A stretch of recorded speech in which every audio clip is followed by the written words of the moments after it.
Hello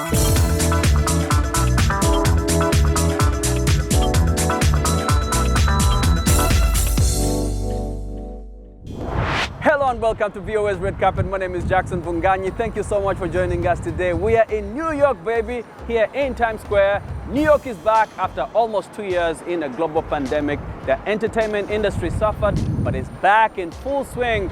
On the show today, we have DJ Ekua from Ghana by way of Kenya. We also have Nelson Ebo, an Angolan opera singer, and many other stories. So let's go. And let's start the show with Tanzanian American Malaika Temba, who lives right here in New York City. She's an established textile artist and designer. Red Carpet spoke to her about her background and how she entered the art world. Check it out.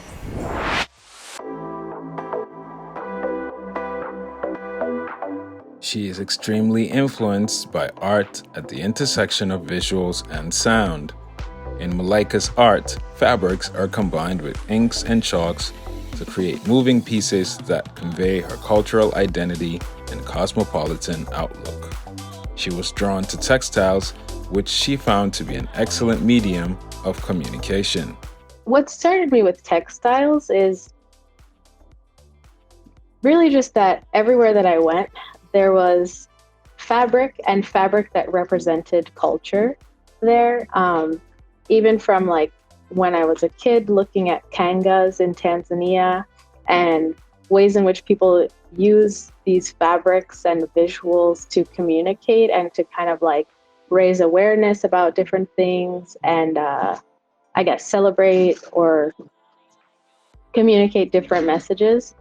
That was always incredibly interesting to me, but then also became something where I was like, oh, I also communicate visually, and I feel like I communicate best through visual art. Malaika has been moving since infancy to Saudi Arabia, Uganda, South Africa, Morocco, then Maryland. She went to an arts high school and was a participant in the National Young Arts Foundation competition, Young Arts Week. After all that moving around growing up, I moved to Washington, D.C., where I originally was born. And I joined this arts program that then allowed me to get into the Rhode Island School of Design. And from there, that's where I really learned like about all the facets of the art world and how there really is a place there for so many people. And it seems like this kind of like exclusive world that doesn't really have there's no kind of like steps to get there. But really going to art school got me around people that just, I guess, pushed me forward and helped me figure out what my role was in the art world. Outside of her studio practice, Malaika has worked as assistant art director and print designer at Pyre Moss and as a design consultant at the Schomburg Center for Research in Black Culture.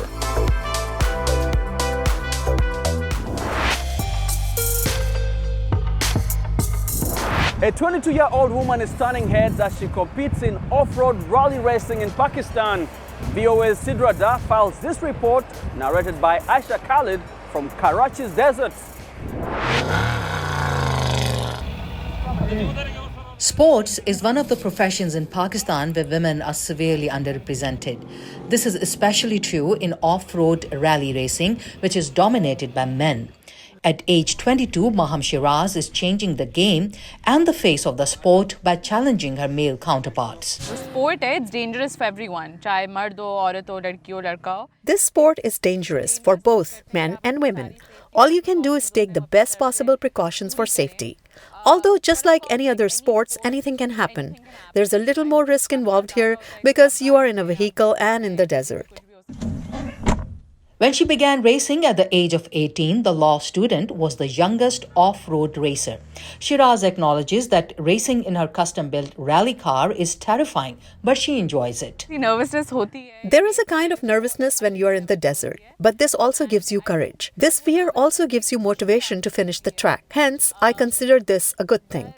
Shiraz's interest in off-road car racing over challenging terrain was sparked by her father, who is also a successful off-road racer and a biggest supporter. वो कह रहे थे ये क्या कर रहा है भाई इसकी Obviously, the first person who disagreed with my daughter racing was my own father, but I wanted my daughter to be into what I was into, not by force, only if she wanted, of course.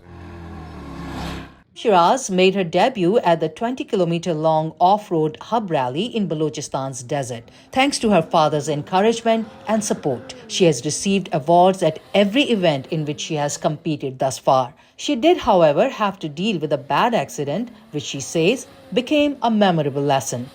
मेरी गाड़ी race के बीच में 2 दफ़ा roll over हो गई. My vehicle turned over twice and was destroyed. Its windscreen windows were shattered and tires sprung out. My hand got injured.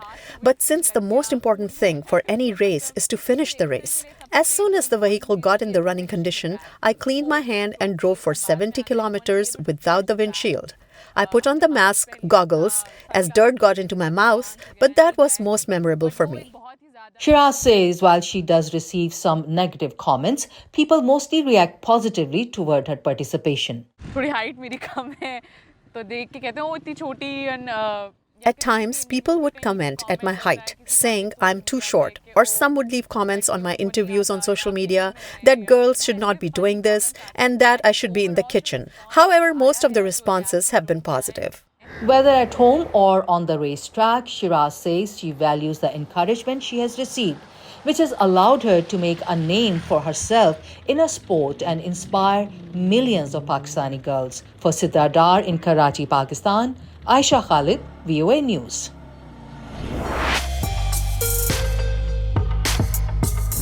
Now, last time when we met Nelson Ebo, the Angolan opera singer had the goal of inspiring opera fans in Africa. And 4 years later, he says his dream has been fulfilled. We met him here in New York for a heart-to-heart conversation.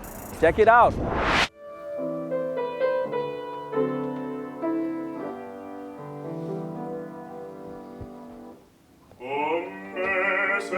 4 years ago, we sat with Nelson Ebo in Washington, D.C. Back then, the opera singer dreamed of taking the opera to his home country and inspire young musicians.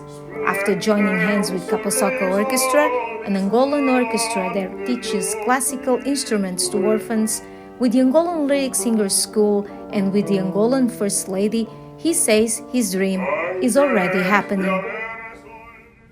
The orchestra Caposoca was already there because I've been in touch with the director, Mr. Fansoni, and then with the school of voice.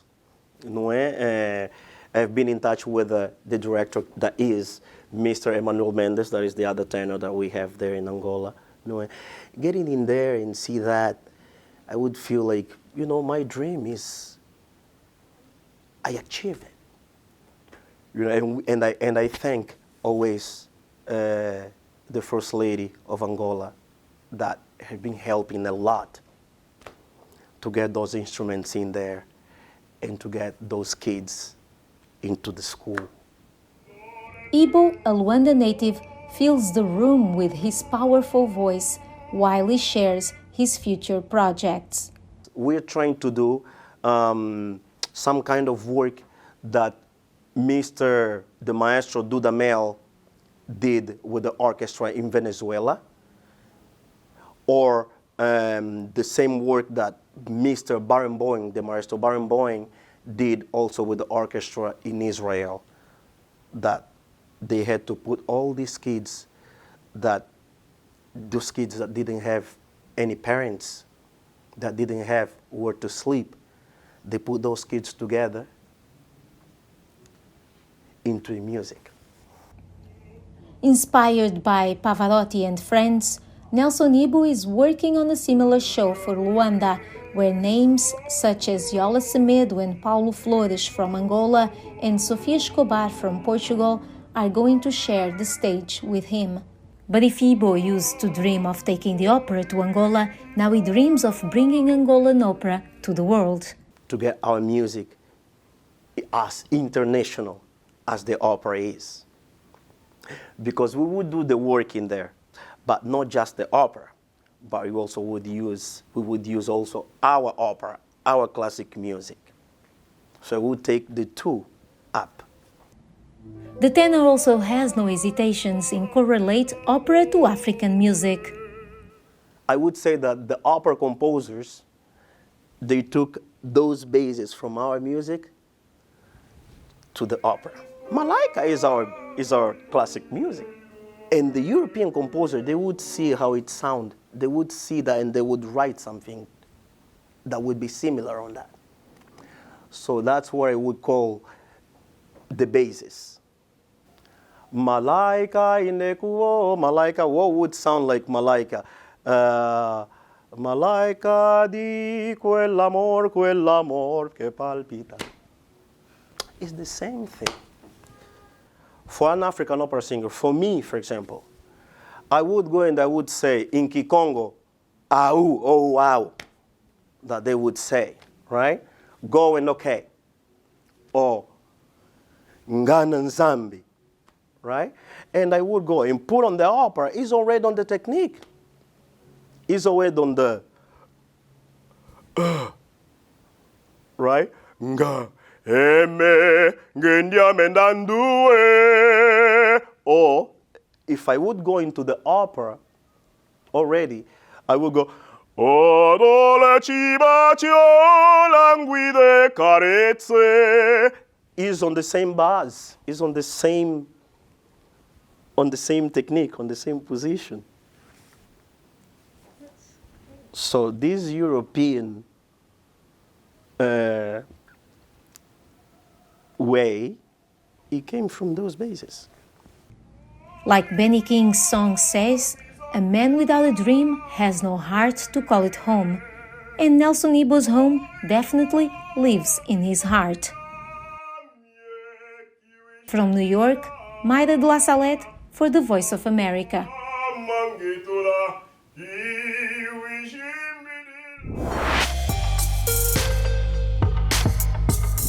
Now, DJ Ekua has lived here in New York for her entire life, but she maintains a close connection to her Kenyan roots through music, and she enjoys playing the role of a cultural ambassador who brings enjoyment to her audience.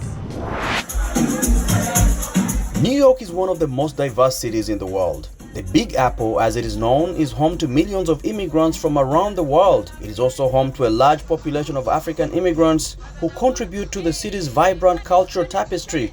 New York is also home to Ekua Musumba, a Ghanaian Kenyan DJ that goes by Ekua PM. Ekua represents a shifting demographic and cultural landscape that is embracing African art and music as a way to connect with the continent while spreading it to new audiences in the diaspora. I was inspired, because I wanted to introduce more East African music actually to the scene.